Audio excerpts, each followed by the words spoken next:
Welcome to Scuba Facts. I am Scuba. These are my facts. So this is going to be the first SkuberFacts show. This is just me just talking rubbish. It's probably going to be garbage. It's probably going to be rubbish. I'm probably just talking to myself like an idiot. But let's talk about some stuff. So The Mandalorian is back for season 2. I've been loving this so far. I mean, I wore my Boba Fett outfit today in honor of the Mando, and I'm really enjoying the weekly releases. I think more shows need to get back to doing weekly releases. Like, doesn't it drive you crazy when you've been waiting for a show to come back for a year? You know, you love season 1, you're waiting for season 2, and then season 2 drops, and all you've got is like the Netflix accounts posting spoilers. You've got people talking about it. It builds no suspense. You've got the whole lot straight out there. People watch it in a day, and my days of watching a full series in one day are gone. You know, it takes me a long time to watch stuff nowadays. But for me, a weekly release works great. And if you want to binge watch the whole season, just wait for it all to drop. You can't want it all at the beginning so that you can spoil it for everybody, but then moan that you don't want to wait until the end of the season because people have spoiled it for you. It doesn't work that way. And from a business point of view, it must really be disheartening when you've spent, like, I don't know how long shows make to create, a year, 18 months. I mean, I know Disney are throwing out these Star Wars shows in roughly a year, but that's a lot to do with, I think, the way that they're writing, the way that they're filming, the way that they're producing, with the volume, which is their set design that they've developed. You can do a lot of work in a short amount of time, or so I've been led to believe. But as far as other shows go, it's got to be disheartening when you're busting your ass for a show, you put it out there, people watch it in a day, and then are like, yo, where's season 3? Where's season 3? And then for the next 9 months, 10 months, 12 months, on anything related that people post, it's like, yo, where's season 3? Yeah, but where's season 3? I'll tell you who's great. Giancarlo Esposito. I think that's how you say his name, Giancarlo Esposito. Giancarlo. I'm not quite sure, but that guy's great as Moff Gideon. I mean, look at him. He just looks menacing, but he's menacing in everything he plays. I mean, what else we got? We got Gustavo Fring from Breaking Bad, menacing. I seen him recently. He's the bad guy in Far Cry 6. Look at that, menacing. Looks like Joe Biden. Looks like he's about to take a big sniff of that boy or girl's hair. I'm not quite sure. That human being's hair. Better say human being. Don't want to offend people. Speaking of offending people, Cara Dune, played by Gina Carano. Man, she is upsetting people. And I've seen a lot of people really polarized on this, and for me, I don't really care. And I'm certainly not asking for that person to be recast or fired. I mean, no, let's check out Twitter. Let's see what's going on with Twitter. Let's just search a name. Okay, let's check out what Louise has got to say. Watching The Mandalorian, and why does Gina Carano have to be transphobic trash? I just want to be able to thirst after thick, muscular women in peace, but no. I mean, is that not weird? Is that just me, or is it weird? I mean, I don't think Gina doesn't seem too bothered by that comment. So if you're not familiar with what Gina's been up to, if you don't really know, because I only really checked it out yesterday, I've seen little bits, but I don't really look into drama and stuff. I'm trying to be happy. You go looking for negativity on the internet and you will find negativity on the internet. So what's Gina Carano been up to? She has been, for the past few months, Carano has used her Twitter handle to question COVID-19 mask mandates. So she's also been dismissive of adding pronouns to her Twitter bio. So that's when you see somebody on Twitter with how does it work? He/him, which I presume they're letting people know that, I don't know, he wants to be known as a he and him, and that's how to address him.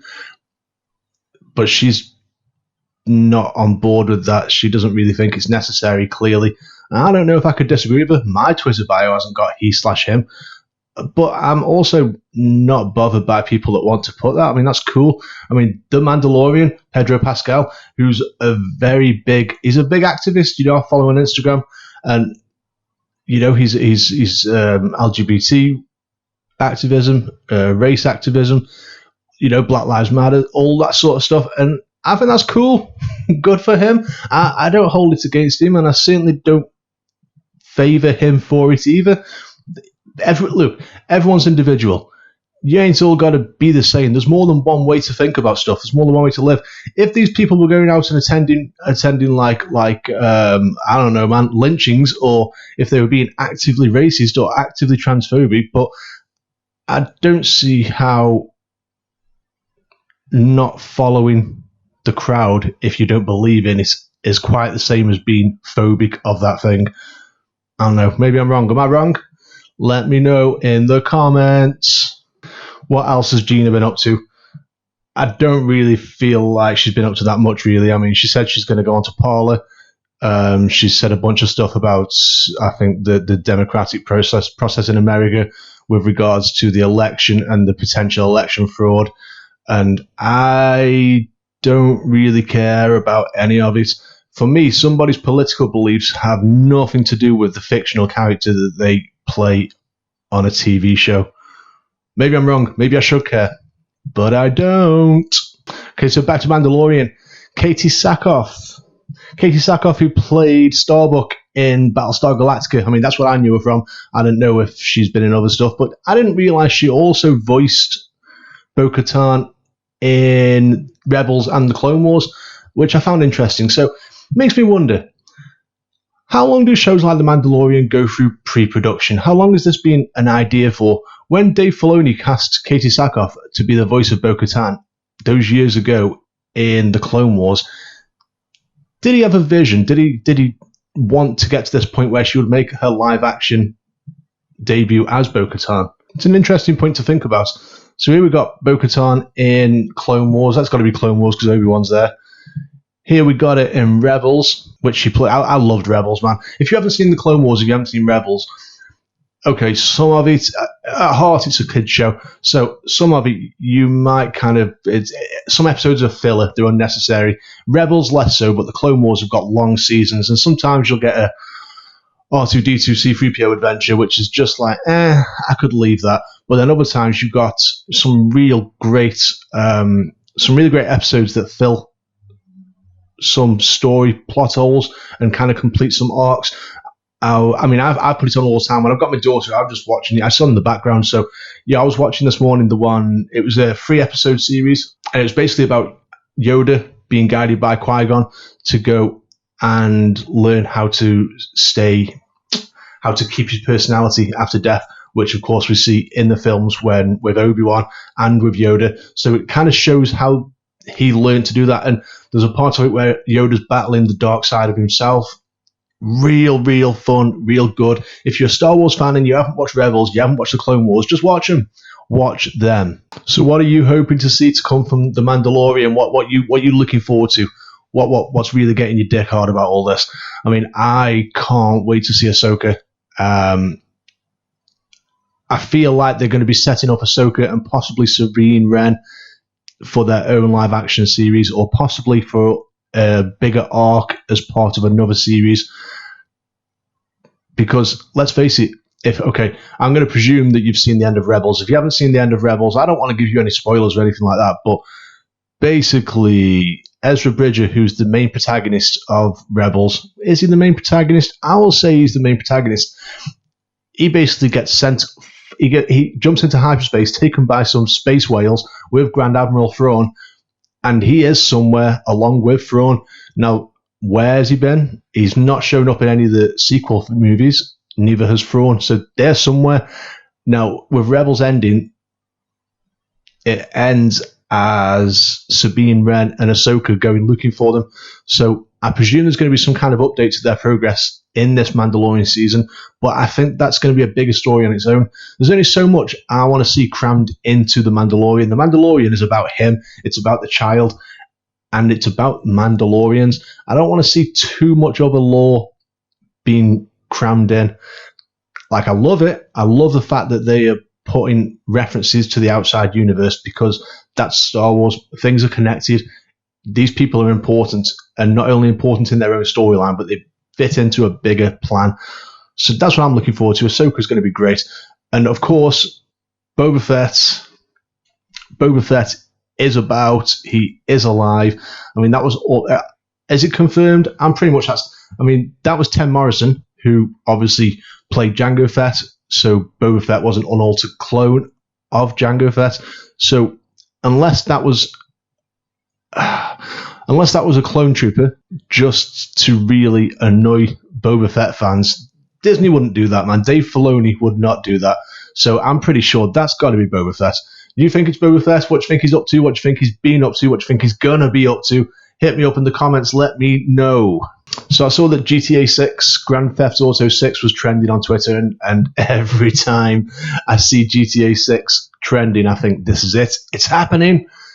But it wasn't. It was just an update for GTA 5 Online, which is cool. But here's the situation. So I played GTA 5 on PlayStation 3. Then, years later, I played GTA 5 on PlayStation 4. Then that PlayStation 4 went away. Bye. So now I've got a new PlayStation 4 with...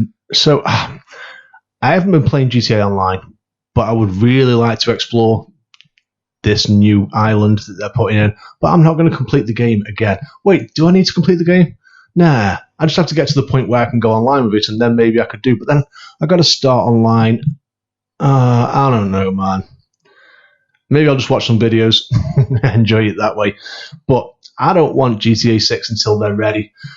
I don't want GTA. I've never wanted GTA to turn into this, annually or semi-annually release. Wait, semi-annual or biannual? Every 2 years, regardless. I don't want it to turn into one of those kind of game series, one of those franchises that just comes out with very little updates, just keep churning them out. Call of Duty, FIFA, blah, blah, blah. We don't need these big updates. Give me GTA 6 when it's ready to be given out. I think if you get a Grand Theft Auto every decade, that's cool, and it needs to reflect the technologies. GTA 5 was an amazing game. GTA 4, GTA 3, everything in between. San Andreas, goddamn Vice City. I don't know why I nearly forgot that. I played Vice City so goddamn much. I want GTA 6 when it's ready to be out. But why aren't we getting any single player updates? I would have stuck with GTA. Like, GTA Online is cool, but it's kind of like you got to live a second life to put so much time into any online competitive game. And I don't know, maybe it's not competitive. Regardless, you still got to put a lot of time into this. Whereas if you got a single player with I don't know what, 30, 20, give me 10 hours of new content, I'd pay for that DLC. But we'll see what they're saying. But it made me laugh though. I was on Twitter and people were saying that GTA 6 was going to be released when that building got finished, which made me laugh. I've been waiting a while. Going to be waiting a little while yet. I wonder if we'll see that building finished in GTA 6. It's kind of interesting because we've not got a release in between 5 and 6. We're assuming it's 6, but maybe a Liberty City game would make a lot more sense as far as the franchise goes. And so this is something that I've been wondering about recently. What happens when an online game is no longer supported? Because people who've been playing these games, I play Star Wars Galaxy of Heroes, and that is just... I've put money into it, way more money and way more time than any game should have cost me. Now, the time, cool.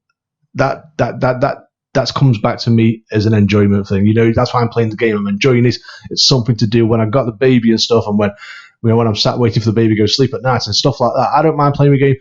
The money side of it, you ain't got to pay, but once a month when I get paid, man, I'll chuck a little bit of money on there just to give me that little bit of an edge. But what happens when these games become outdated and they can't squeeze any more content? If you've been playing a game for... How long's GTA 5 been out now? Well, let's just say years, because I can't bother to look it up. When you've been playing a game online for years and you've put real money in, what happens when they bring out GTA 6 and GTA 6 has an online? Does your stuff get carried over? Do you have something to show for all the money and time that you've put into that online game? Because a lot of MMORPGs run forever. Star Wars The Old Republic is still being updated, and that was out a long, long time ago. When was that out? Star Wars The Old Republic was out on the 20th of December 2011. That's That's 9 goddamn years ago. But that's how MMORPGs are. If you're playing an online game, if you're putting time into a game, then you're continuing with that. It's an ongoing thing. So I wonder what will happen to GTA 5 Online when GTA 6 comes out and has a subsequent online release. Interesting. So Hyrule Warriors Age of Calamity was released. I've not got a chance to get it yet. I've not had a chance to play it, but man, I am looking forward to it. So the Dynasty Warriors games, if you've never played a Dynasty Warriors game and you've never played a Zelda game, maybe this game isn't for you, but doesn't mean you can't still enjoy it. Dynasty Warriors games have been great games for a long time. The Zelda games have been great games for a long time, and especially with this game being a combination of the both, and also, I believe, a prequel to Breath of the Wild. That hits a lot of ticks for me. That hits a lot of boxes. So I'll be checking that out soon, and we'll see what's good with that. So I saw this on Twitter. 2 of these shows got to go permanently. Who are you choosing? This is a tough one, man. This is a tough one. So you got Simpsons, SpongeBob, Rick and Morty, Family Guy. Now, there was a lot of Rick and Morty hate in the comments. But I think Rick and Morty, I think it's either one of those shows that you get or you don't get. I don't know. Maybe it hasn't got the longevity of a show like Simpsons or Family Guy. But for me, man, Rick and Morty's special. So Rick and Morty's staying. This is tough. Okay, let's go. First off, I'm saying SpongeBob gone. Sorry, Mr. Pants. Mr. SquarePants. SpongeBob's great, but 2 of these have got to go. So that leaves Simpsons or Family Guy. Man. Simpsons or Family Guy. So obviously Family Guy's edgy. It's funnier in certain situations, but Simpsons is an institution. It's been around for so long. I'm going to hate myself, but I'm going to say Simpsons. Simpsons got to go. That leaves me with Rick and Morty and Family Guy. And I think I'm going to get a lot more enjoyment out of Rick and Morty and Family Guy. What do you guys think? Anybody have any differing opinions to me? Let me know, man. Okay, so lockdown update. How's your lockdown going? Are you having a good time? Are you having a bad time? Have you lost your business? Are you about to lose your house? Is this really not a good time? God damn, I feel for some people. I'm parcel delivery. That's why I currently make my money. So, man, I've been busy. It hasn't really made a big difference to me. Not been able to see family, not been able to see some friends, but I don't really see many people anyway. It hasn't really made much of a difference. I got an 8-month-old baby, so that's kind of been weird because she spent most of her life in the house, so that's kind of weird. But how bad do you think things are in this person's house? So here we got Andrea. Hey, South Australian police, for the sake of my stupid husband, who's doing a Karen from Brighton moan, a Karen from Brighton, is that an Australian thing? Can you please broadcast very specific information about walking the dog? #lockdown. So this woman's locked down with her husband and dog. The husband clearly thinks it's okay to walk the dog, and the wife doesn't. So she's done what any rational human being would do, and she's gone to Twitter to ask the police if her husband's allowed to walk the dog. So, check this. She's gone to Twitter to get the police to weigh in on their arguments. Now, what do you think the police said? Yep, you got it. Hi, Andrea. You cannot leave the house to walk the dog or to exercise. So, can you imagine? She's gone running into her husband and said, See, I told you, the police took my side. Man, so then Andrew replies, thanks for replying. It's what I've been trying to tell him. Good work. Stay safe too. Stay safe, guys. Man, I hope that man slapped the phone out of her hand and said, I'm walking the dog. You try and stop me. You and your police friends. And I think I shall call it a day right there. Let's leave it at that. So what scuba facts have we established? And so for new people, in fact, this is the first time I've done it, so everybody's new. So scuba facts are Scuba's opinions. I am Scuba, and they are my opinions. They're facts relevant to me and my outlook. And if you disagree, that doesn't matter because they're facts as far as I'm concerned. So what facts have we got today? Maybe today's facts, just to be nice and easy and just be nice to each other. Maybe leave Gina Carano alone. Like, I don't think she did anything that bad. Am I way off base here? Should I be appalled by the things she said? I don't really feel okay. So she's a Republican who doesn't see the importance of putting her pronouns in a Twitter bio. Is that a reason to be fired? Is that a reason to be recast? I am going to be so mad if Disney recasts her. But it's one of those things, I suppose. I hope Disney just stick with her. So that's today's Scuba Facts. Gina Carano ain't that bad. Leave her alone. Guys, drop me a like, drop me a subscribe, and let me know if you thought this was good or if you thought this was bad. If you don't like it, give me a dislike. I love them. Give me all the dislikes. See you guys.